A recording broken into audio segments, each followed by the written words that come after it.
அதாவது சமைக்கிறதுங்கிறது, உணவு சமைப்பது என்பது எல்லாருக்கும் தெரிஞ்ச ஒரு விஷயமா இருக்கணும். ஆனால் இன்றைக்கி நிறைய பேர் சொல்லுவாங்க, எனக்கு சமைக்க தெரியாது அப்படின்னு சொல்கிறாங்க.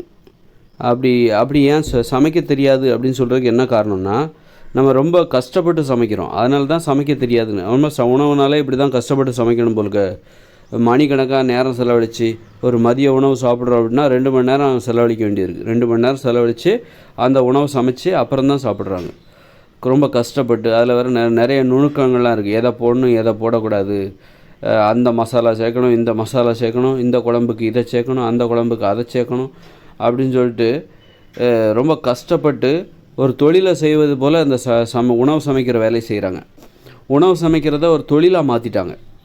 கஷ்டப்பட்டு சமைக்கிறதுனால அதனால தான் நிறைய பேருக்கு எனக்கு சமைக்க தெரில, எனக்கு சமைக்க தெரியாது, சமைக்கிறதில் இன்ட்ரெஸ்ட் இல்லை, ஆர்வம் இல்லை அப்படின்னு சொல்கிறதுக்கு காரணம் என்னன்னாக்கா, உணவு சமைக்கிறத நம்ம ரொம்ப கஷ்டப்பட்டு செய்கிறோம். அதனால தான் நிறைய பேர் எனக்கு உணவு சமைக்க தெரியாதுன்னு சொல்லிட்டு அதை தெரிஞ்சுக்கிற ஆர்வமே இல்லாமல் பின்வாங்கிட்டாங்க. அதனால தான் பெண்கள் அடிமைப்படுத்தப்பட்டதற்கு இதுவும் ஒரு காரணம். உணவு சமைப்பதை கடினமாக நாம் செய்கிறோம். உணவு சமைக்கிற வேலையை நம்ம கடினமாக செய்கிறோம், கடினமான வேலையாக மாற்றிவிட்டோம். ஏன் கடினமான வேலையாக மாற்றணும் அப்படின்னா, அடுத்தவங்களுக்கு தேவையான உணவு சமைக்கும்போது தான் அது கடினமான வேலையாக மாறிவிடுகிறது. ஏன் மணிக்கணக்காக நேரம் செலவழித்து உணவு சமைக்கிறாங்கன்னா, மற்றவங்களுக்கு தேவையான உணவு சமைக்கிறாங்க. அதனால தான் அவங்க ரொம்ப நேரம் செலவழித்து அந்த உணவு சமைக்கிற வேலையை செய்கிறாங்க. அவங்கவுங்க உணவு சமைச்சாங்கன்னா யாரும் 2 மணி நேரம்லாம் நேரம் செலவழிச்சுலாம் உணவு சமைக்க மாட்டாங்க. நான் சமைக்கிற உணவை நானே சாப்பிட போகிறேன் அப்படின்னா, நான் பகிர்ந்து உண்ணணும், அது வேறு விஷயம். நான் சமைக்கிற உணவை நானே சாப்பிட போகிறேன், எனக்காக தான் நான் உணவு சமைக்கிறேன் அப்படின்னா, கண்டிப்பாக நான் ஒரு 2 மணி நேரம்லாம் செலவழிக்கவே மாட்டேன். 1/2 மணி நேரத்தில் அந்த வேலையை முடியணும், அப்படி தான் நினைப்பேன். அப்போ ஏன் 2 மணி நேரம்லாம் செலவழித்து ஒரு மதிய உணவாக அது 2 மணி நேரம் செலவழிக்கிறாங்க, காலை உணவாக அதுக்கு ஒரு 1.5 மணி நேரம் 2 மணி நேரம் செலவழிக்கிறாங்க. ஏன்னா அவங்க சமைக்கிற அந்த வேலை அவங்களுக்கான உணவுக்காக அவங்க சமைக்கலை, மற்றவங்களுக்கு தேவையான உணவை சமைப்பதற்காக ரொம்ப நேரம் எடுத்துக்கு. அதனால தான் ரொம்ப நேரம் ஆகுது. இப்போ எல்லாத்துக்கும் அதாவது அளவும் அதிகமாகுது. நிறைய பேத்துக்கு தேவையான உணவை சமைக்கணும் அப்படிங்கும்போது அளவும் அதிகமாகுது. இப்போ ஒருத்தர் தனக்கு தேவையான இட்லியை மட்டும் சுட்டுக்கிறார் அப்படின்னா, அந்த இட்லியை சுடுறதுக்கு ஒரு 5 இட்லி சுடுவார். 5 இட்லி காலைல சாப்பிடுவார். 5 இட்லி சுடுறதுக்கு நேரமும் குறையும். அப்போது மற்றவங்களுக்கெல்லாம், அந்த வீட்டில் உள்ள மற்றவங்களுக்கெல்லாம் தேவையான இட்லியெல்லாம் சுடணும், அவங்களுக்கு தேவையான சட்னியெல்லாம் அரைக்கணும், அது வேறு ரொம்ப டேஸ்ட்டாக அரைக்கணும், இல்லைனா வேண்டான்ட்டுருவாங்க, வீணாக போயிடும் அப்படின்னு சொல்லிட்டு தான். அப்போது அந்த வீட்டில் 5 பேர் இருக்காங்கன்னா 25 இட்லி சுடணும். அதனால தான் உணவு சமைக்கிறது ஒரு தொழிலாக அது ஒரு பெரிய கஷ்டமான வேலையாக மாறிடுச்சு. அதனால தான் அதை பார்த்து பயப்படுறாங்க. நான் அதை தெரிஞ்சிக்காமல் இருக்கிறதே ரொம்ப நல்லது, உணவு சமைக்கிற வேலையை தெரிஞ்சிக்காமல் இருக்கிறதே ரொம்ப நல்லது, தெரிஞ்சுக்கிட்டாக்கா அப்புறம் அது பெரிய தலைவலியாக மாறிடும் அப்படின்னு சொல்லிட்டு மக்கள் ஏன் பெண்கள் அடிமைப்படுத்தப்பட்டதற்கு இதுவும் ஒரு காரணம். என்னென்னா, உணவு சமைக்கிற வேலையை கடினமாக மாற்றிட்டோம். ரொம்ப கஷ்டப்பட்டு உணவு சமைக்கிறது சாதாரண வேலை கிடையாது, அதில் நிறைய தொழில் நுணுக்கங்கள்லாம் இருக்குது, அது எல்லாராலையும் தெரிஞ்சிக்க முடியாது அப்படின்னு சொல்லிட்டு அதை கடினமான வேலையாக மாற்றியதால் தான் நிறைய பேர் எனக்கு அதை கற்றுக்க இஷ்டம் இல்லை, யாரெல்லாம் கற்றுக்கணுங்கிற கட்டாயம் இல்லையோ அவங்கெல்லாம் கற்றுக்கல. கட்டாயப்படுத்தி தான் பெண்கள் கற்றுக்க வைக்கிறாங்க. அவங்க விருப்பப்பட்டு போய் நான் உணவு சமைக்கிறேன் அப்படின்ட்டு போல் அவங்களுக்கு சின்ன வயசுலேருந்து பயிற்சி கொடுத்து கட்டாயப்படுத்தி தான் பயிற்சி கொடுக்குறாங்க. ஆண்களுக்கு அந்த பயிற்சியை கொடுக்க முடியாது, அவன் அதை ஏற்றுக்க மாட்டான், அவனுக்கு வேறு வேலை, வெளியில் போய் பணம் சம்பாதிக்கணும், அந்த வேலையை அவனுக்கு கொடுத்துடலாம் அப்படின்னு சொல்லிட்டு. இப்போ வீட்லேயும் பெண்கள் படித்து வேலைக்கு போகிறாங்கன்னா, அப்போ வெளியிலேருந்து வேலைக்கு ஆள் வச்சுருங்க. வெளியிலேருந்து வேறு யாராவது பெண்கள் இருப்பாங்க, அவங்கள வீட்டில் உணவு சமைக்கிறதுக்கான வேலையை அவங்ககிட்ட கொடுத்துருங்க, அப்படி சம்பளம் கொடுத்து வேலைக்கு வச்சுருவாங்க. காரணம் என்னென்னா, உணவு சமைக்கிற வேலையை கடினமாக மாறிவிட்டது, ஒரு தொழிலை போல் அது மாறிவிட்டு, சாதாரண விஷயம் கிடையாது அப்படிங்கிற மாதிரியான ஒரு தோற்றம். உணவு சமைப்பது என்பது சாதாரண விஷயம் கிடையாது, அது கடினமான வேலை அப்படிங்கிறதுக்கு தகுந்த மாதிரி அப்படி ஒரு தோற்றத்தை ஏற்படுத்தி விட்டார்கள். அப்படி ஒரு நடைமுறை தான் இப்போ எல்லா வீட்லேயும். அதனால தான் அந்த வேலையை செய்வதற்காக பெண்கள் அடிமைப்படுத்தப்பட்டார்கள்.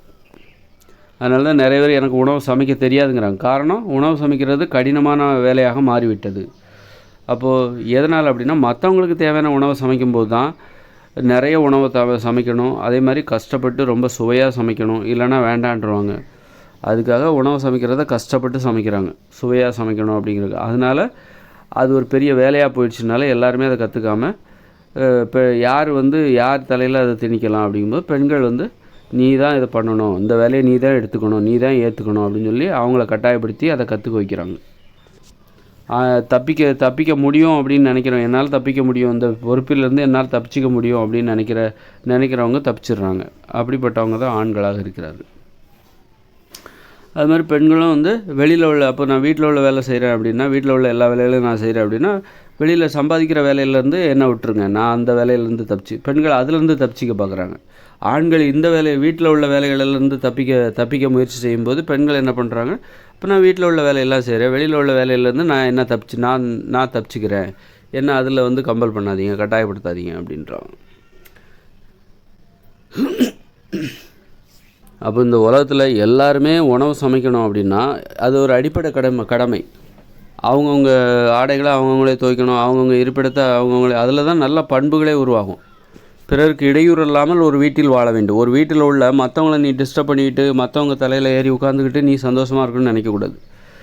உன் வேலையெல்லாம் மற்றவங்கள்ட்ட கொடுத்துட்டு நீ பாட்டு ஓய்வாக இருக்கணும்னு நினைக்கக்கூடாது. அதனால் அவங்கவுங்க வேலையை அவங்க செய்யும்போது தான் நல்ல பண்புகள் உருவாக்கும், ஒழுக்கம் உருவாகும், கட்டுப்பாடு உருவாகும். அதனால தான் இந்த சமூகத்தில் ஏன் ஒழுக்கம் இல்லை, கட்டுப்பாடு இல்லை, நல்ல பண்புகள் இல்லை, நேர்மை இல்லை அப்படின்னா அது காரணம் என்னென்னா, வீட்டில் யாரும் அவங்கவுங்க வேலையை அவங்கவுங்களே செய்கிறதில்ல. பெண்கள் அடுத்தவங்க வேலையை எல்லாத்தையும் பெண்கள் செய்கிறாங்க. ஆக மக்கள் ஏன் இப்போ நல்ல பண்பு இல்லாமல் இருக்காங்க, ஒழுக்கம் இல்லாமல் இருப்பதற்கு பெண்களும் ஒரு காரணம். பெண்களும் ஒரு மிகப்பெரிய காரணமாக இருக்குது. நான் அந்த வேலையை செய்ய மாட்டேன் அப்படின்னு சொன்னால் தான், வீட்டில் உள்ள வேலையை அவங்கவுங்க வேலையை அவங்கவுங்களே செஞ்சால் தான் அந்த வீட்டில் உள்ளவங்க ஒழுக்கமாகவும் பண்புள்ளவர்களாகவும் இருப்பார்கள். அப்போ தான் அந்த வீட்டில் உள்ள எல்லாருமே மகிழ்ச்சியாகவும் இருப்பாங்க, ஆரோக்கியமாகவும் இருப்பாங்க. அவங்கவுங்க உணவை அவங்கவுங்களே சமைச்சிட்டாங்கன்னா கண்டிப்பாக யாரும் மணிக்கணக்காக நேரம் செலவழிச்சுலாம் உணவு சமைக்க மாட்டாங்க. நான் எனக்கான உணவு மட்டும்தான்ப்பா சமைக்க போகிறேன், மற்றவங்களுடைய உணவை நான் சமைக்க மாட்டேன் அப்படிங்கும்போது நான் எனக்கு தேவையான உணவை கண்டிப்பாக நான் கொஞ்சம் நேரத்தில் சமைச்சு முடிச்சிடுவேன். ரொம்ப நேரம்லாம் எடுக்க மாட்டேன், அரை மணி நேரத்துக்கு மேலாம் நான் சமைச்சிட்டு இருக்க மாட்டேன். அதுமாதிரி மத்தியான உணவாக அது ஒரு அரை மணி நேரம், அவ்வளோதான். இரவு உணவாக அது ஒரு அரை மணி நேரம், அந்த மாதிரி தான் நான் சமைப்பேன். அதுவும் எனக்கு பிடிச்ச உணவை தான் நான் சமைப்பேன். அப்போது அந்த மாதிரி அப்புறம் நான் திட்டமிடுவேன், மத்தியானம் என்ன சமைக்கலாம், இரவு என்ன சமைக்கலாம் அப்படின்னு நான் திட்டமிடுவேன். எனக்கு பிடிச்சது தான் நான் திட்டமிடுவேன், எனக்கு தேவையானது தான் எனக்கு பிடிச்சதாக இருக்க முடியும். இதுன்னா இப்போ மற்றவங்க ஒருத்தரோட அந்த வீட்டில் உள்ள ஒரு வீட்டில் உள்ள அத்தனை பேரோட உணவையும் பெண்கள் சமைக்கும்போது என்ன நினைப்பாங்கன்னா, அவங்க விருப்பத்துக்கு தான் திட்டமிடுவாங்க. அவங்களுக்கு என்ன சமைக்கணும்னு விருப்பப்படுறா அதை சமைச்சு வச்சுருவாங்க, எல்லோரும் சாப்பிடணும். இது ஒரு சர்வாதிகாரம். இதில் உணவு சுதந்திரமே இல்லை. அதனால் யாரோ வீட்டில் உணவு சமைக்கிற வேலை கடினமாக மாறும்போது அந்த வேலையை செய்கிற பெண்கள் அவங்க விருப்பப்படி தான் மற்றவங்க சாப்பிட்ற நிலைமைக்கு ஆகிடுறாங்க. அதில் பெண்களும் என்ன பண்ணுறாங்க, மற்றவங்களுக்கு என்ன பிடிக்கும்னு நினச்சி சமைப்பாங்க. ஆனால் ஒரு வீட்டில் 5 பேர் இருக்காங்க, 4 பேர் இருக்காங்கன்னா எல்லாருக்கும் ஒவ்வொருத்தருக்கும் ஒவ்வொன்று பிடிக்கும். அதனால் அவங்க என்ன பண்ணுவாங்க, தனக்கு என்ன பிடிக்குதோ அதை சமைச்சு வச்சுருவாங்க. அதை சாப்பிட வேண்டியது உங்களுடைய தலைவிதி அப்படின்னு சொல்லிடுவாங்க. அப்போ இதனால் என்ன ஆகுதுன்னா, நமக்கு என்ன பிடிக்காதுங்கிற அந்த அறிவே இல்லாமல் போகுது. அந்த அறிவே இல்லாமல் போயிடுது. தனக்கு என்ன பிடிக்கும், உணவு விஷயத்தில் நமக்கு என்ன பிடிக்கும் என்ன பிடிக்காது அப்படிங்கிற அறிவு இல்லாமல் போயிடுது. அது நிறைய வகையில் அந்த பிடிச்சிருக்கு பிடிக்கலைங்கிற விஷயம் நிறைய வகையில் வெளிப்படும். அப்புறம் ஒரு தொழிலையும் போச்சுன்னா, இவங்க பிடிக்காத உணவை சாப்பிட்டு பழகும்போது பிடிக்காத ஒரு தொழிலை செய்ய பழகிடுவாங்க. பிடிக்காத ஒருவரை திருமணம் செய்து கொள்ள வாழ பழகி கொள்வார்கள். இப்போ வாழ்க்கையே பிடிக்காததாக மாறிடும். அதனால் நமக்கு பிடிச்சிருக்கு பிடிக்கலை அப்படிங்கிறத நம்ம எங்கேருந்து ஆரம்பிக்கணும்னா உணவிலிருந்து தான் ஆரம்பிக்கணும். பிடிச்ச வாழ்க்கையை வாழணுன்னா பிடித்த உணவை சாப்பிட்ணும். நீ உனக்கு பிடித்த உணவு என்னன்னே தெரியலை அப்படின்னா நீ இப்போ உனக்கு பிடித்த வாழ்க்கையை நீ எப்படி வாழ முடியும்? உனக்கு பிடித்த உணவு என்னன்னு உனக்கு தெரிஞ்சிருக்கணும். இது எனக்கு பிடிக்காது, இது எதை கொடுத்தாலும் நான் சாப்பிடுவேன்பா அப்படிங்கிற ஒரு உணர்ச்சிகள் கெட்டு போச்சுன்னு அர்த்தம்.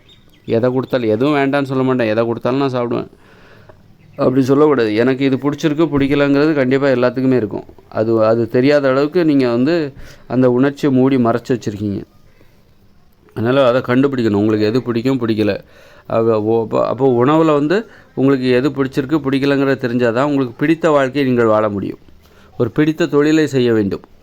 அதுதான் நம்ம பிடித்த வாழ்க்கை வாழணுன்னா நமக்கு பிடித்த உணவை நாம் சாப்பிட வேண்டும், நமக்கு பிடித்த ஒரு தொழிலை நாம் செய்ய வேண்டும், நமக்கு பிடித்த ஒரு கணவனையோ அல்லது மனைவியோ திருமணம் செய்து கொண்டு வாழ வேண்டும். அப்போ தான் பிடித்த நண்பர்களோடு பழகணும், பிடித்த உறவினர்களோடு பழகணும். எல்லாருக்குமே நமக்கு வந்து பிடிச்சு போகாது. பிடிக்காத நண்பர்களும் இருப்பாங்க. அது வேணும் ஏதாவது உதவிக்கு ஆகும் அப்படின்னு சொல்லிட்டு பிடிக்காதவங்ககிட்டலாம் பேசிகிட்டு இருப்பாங்க. பிடிக்காதவங்ககிட்டலாம் போய் மணிக்கணக்காக பேசிகிட்டு இருப்பாங்க. அந்த மாதிரிலாம் இருக்கக்கூடாது. பிடிச்சிருக்கு பிடிக்கல, பிடித்த மாதிரி ஒரு வாழ்க்கை வாழணும்னா பிடித்தவர்களோடு பழக வேண்டும், பிடித்தவர்களோடு நட்பு பாராட்ட வேண்டும், பிடித்த உணவை சாப்பிடணும், பிடித்த தொழிலை செய்யணும், அப்புறம் வந்து பிடித்த ஒரு கணவன் அல்லது பிடித்த ஒரு மனைவி, இப்படி வாழ்க்கை துணையை அமைத்து கொள்ள வேண்டும். அப்புறம் பிடித்த இடத்தில் வசிக்க வேண்டும். உங்களுக்கு பிடித்த இடத்தில் வசிக்க வேண்டும். இப்போ உங்களுக்கு நகரம் பிடிக்கல, எனக்கு சென்னை பிடிக்கல, ஆனாலும் நான் வேறு வழி இல்லை, பணத்தை சம்பாதிக்கணும் அப்படின்னு சொல்லிட்டு உங்களுக்கு பிடிக்காத ஒரு இடத்துல நீங்கள் வசிக்கிறீங்க அப்படின்னா உங்கள் வாழ்க்கையை உங்களுக்கு பிடிக்காமல் போயிடும். அதனால் பிடித்த ஒரு வாழ்க்கை வாழணும் அப்படின்னா பிடித்த உணவை சாப்பிடணும், பிடித்த தொழிலை செய்ய வேண்டும், அப்புறம் பிடித்த இருப்பிடத்தில் வசிக்க வேண்டும். இப்போ உங்களுக்கு கிராமம் பிடிச்சிருக்குன்னா கிராமத்துக்கு போயிடுங்க, அல்லது நகரம் பிடிச்சிருக்கு, சென்னை போன்ற நகரம் தான் எனக்கு பிடிச்சிருக்குன்னா அங்கே போயிடுங்க. அல்லது எனக்கு சென்னையும் பிடிக்கல, கிராமமும் பிடிக்கல, ஒரு சிறு நகரம், ஒரு 2 லட்சம் மக்கள் தொகை உள்ள ஒரு சிறிய நகரத்தில் வசிக்க எனக்கு பிடித்திருக்கிறதுனா அங்கே போயிடுங்க. அது மாதிரி பிடித்த இடத்துல வசிக்கணும்.